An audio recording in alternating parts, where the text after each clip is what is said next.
Je pense, encore une fois, je vous le dis, donc je pense, je ne sais pas si ça fera partie de votre enquête parlementaire, moi je vous recommande de faire une véritable enquête sur Gilead et le Remdesivir. Voilà.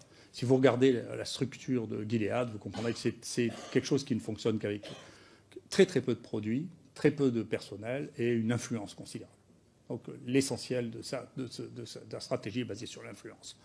Moi, j'ai été quand même, je vous le rappelle, moi, quand j'ai commencé à parler pour la première fois de la chloroquine, il y a quelqu'un qui m'a menacé à plusieurs reprises, de manière anonyme. J'ai porté plainte et j'ai fini par trouver que c'était celui qui avait reçu le plus d'argent de Gilead depuis 6 ans, quand même. D'accord.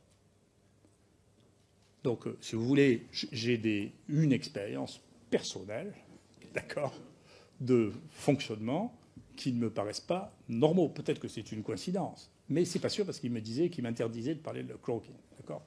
J'ai les mails, j'ai porté plainte officiellement à la police, on sait qui c'est. D'accord. Donc le niveau de problème là est un niveau de problème sur lequel moi je vous suggère d'être attentif. C'est pas compliqué de regarder, encore une fois, qui a des conflits d'intérêts. Vous regardez le listing chez les infectiologues, vous regardez, on a même publié un article là-dessus pour dire, écoutez, il y a les 2/3. Et on a même fait un article malicieux en regardant les gens qui s'étaient exprimés dans la presse pour ou contre la chloroquine, et on a matché ça avec le nombre d'argent qu'ils avaient reçu de Gilead. Et c'est parfaitement matché. Donc, je ne dis pas la causalité et la corrélation sont deux choses différentes. Hein. Donc je ne dis pas qu'il y a une causalité, mais il y a une coïncidence au sens étymologique. Donc c'est la même incidence d'être contre la chloroquine et de recevoir de l'argent de Gilead. Donc je vous suggère très fortement de vous poser la question de savoir le niveau, que moi je n'avais jamais vu, d'influence d'une seule compagnie sur le fonctionnement qui, à mon sens, inclut dans le monde des choses qui sont bien au-delà de celles du Mediator. Donc ça existait déjà, vous le savez quand même. Donc ça existait déjà. Là, pour cet enjeu-là, ça a pris une ampleur qui... voilà. Et des rapports s'étaient développés entre ce groupe Acting et Gilead pour la tentative d'utiliser Remdesivir qui a été un échec. Pour Ebola, ça n'a pas marché, mais ce groupe s'était formé déjà autour de ça. Et donc il y a des liens multiples. Et pour aller jusqu'au bout des choses, moi j'ai été surpris de voir que le directeur de Gilead, devant le président de la République et devant le ministre, tutoyait celui qui était en charge des essais thérapeutiques en France pour le Covid-19 quand même. Moi j'ai pas l'habitude de me faire tutoyer par le directeur de l'industrie pharmaceutique.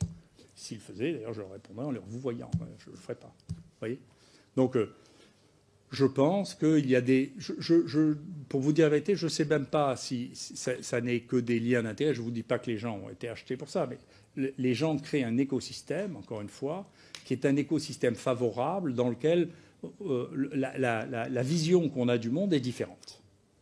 Et donc je pense que ces relations de familiarité ou de départ ensemble, de voyage ensemble, amènent à une vision et à un écosystème qui est d'une nature à permettre à changer le jugement des choses. Voilà, je crois ça.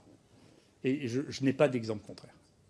Voilà, j'ai vu ça à mon époque. Moi, quand j'étais jeune, et ça, c'était les antibiotiques. Et donc, je me rappelle, j'ai décidé de ne plus faire ça du tout parce qu'il y avait une croisière qui avait été organisée par un médicament qui a disparu maintenant, ça s'appelle la péflacine, où il y avait 700 médecins qui avaient été invités. Et vous savez que les premières règles sur la déclaration obligatoire des liens d'intérêt a été faite après que Merck ait invité tous les médecins de France à aller en Chine pour des congrès factices. D'accord ?